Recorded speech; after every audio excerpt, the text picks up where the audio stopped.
Bismillahirrahmanirrahim. Assalamualaikum warahmatullahi wabarakatuh.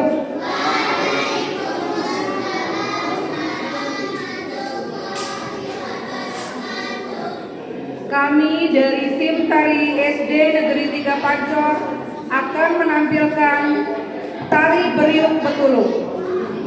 Tari Beriuk Betulung ini Beriuk Betulung merupakan bahasa Sasak yang dalam bahasa Indonesia beriuk artinya bersama-sama dan betulung artinya membantu.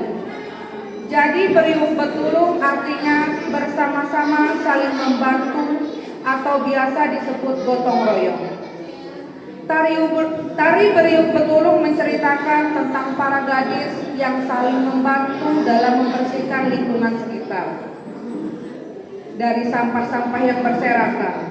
Para penari ada yang membawa sapu lidi untuk menyapu dan mengumpulkan sampah, dan ada juga yang membawa bak sampah sebagai tempat untuk membuang sampah. Mereka saling bekerja sama agar pekerjaan terasa lebih ringan.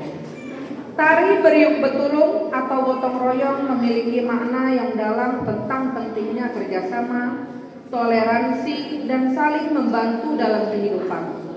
Tarian ini juga memiliki nilai-nilai luhur seperti rasa kekeluargaan, kesederhanaan, dan kebersamaan. Baiklah, inilah dia tari Beriuk Betulung dari tim tari SD Negeri 3 Pancor.